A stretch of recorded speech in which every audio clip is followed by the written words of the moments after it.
Si seulement j'avais des super jambes de robot pour marcher super loin et super vite, je voyagerais partout. Tu sais, il existe déjà des exosquelettes. Ce sont des appareils robotiques qu'on porte un peu comme un vêtement et qui nous assistent dans certains de nos mouvements. Par exemple, les usines commencent à équiper les ouvriers pour les aider à soulever des charges lourdes. Pareil pour les soldats. D'autres types d'exosquelettes entraînent le mouvement des membres pour la rééducation et permettent aux personnes paralysées de remarcher. Waouh! Et comment ça fonctionne? En plus de l'exosquelette, le patient porte un sac à dos contenant un ordinateur relié à un capteur de mouvement placé sur son torse. Pour marcher, il suffit que la personne penche légèrement son buste en avant. Le capteur détecte le mouvement et envoie l'information à l'ordinateur rangé dans le sac à dos.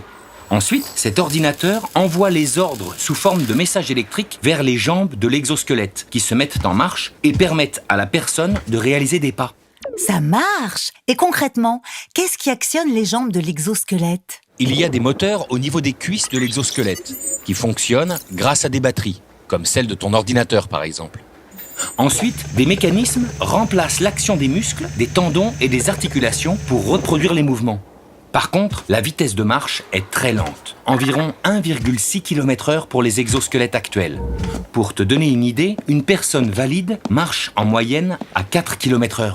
S'ils vont moins vite, est-ce que c'est parce qu'ils marchent moins bien que nous? Effectivement, la marche humaine classique, c'est une chute en avant contrôlée. Regarde, tu vas comprendre pourquoi. Lorsque tu déplaces une jambe, que tu la poses sur le sol et que ton torse passe en avant, tu n'es plus en équilibre. Il faut alors que tu ramènes ton autre jambe devant la première pour continuer à marcher. On dit que la marche est dynamique. En fait, la marche humaine, c'est une suite de déséquilibres. Et pour être parfaitement stable à l'arrêt, tu n'as pas le choix. Tes deux pieds doivent être au même niveau. Bien sûr, tout ça, tu le fais sans réfléchir et automatiquement, parce que tu perçois naturellement le sol sous tes pieds. C'est extrêmement compliqué à reproduire dans une machine, car la plupart des robots possèdent des pieds trop rigides et ne perçoivent pas bien l'appui de leur semelle au sol. D'accord, mais alors ils marchent comment les robots? En fait, la marche de nombreux robots supposés imiter celle des humains est dite statique, car ils sont perpétuellement en équilibre. Il n'y a pas de chute en avant. C'est pour ça qu'aujourd'hui, les personnes qui utilisent un exosquelette sont obligées de céder de béquilles. La marche humaine et la marche robotique de l'exosquelette ne sont pas compatibles pour l'instant. Mais les premiers prototypes de robots à la démarche dynamique font leur apparition. Chouette! Tout le monde pourra les utiliser alors. Pour l'instant, ils sont principalement utilisés dans des cliniques ou des centres de rééducation pour redonner la posture debout au moins quelques heures par semaine à des personnes en fauteuil roulant.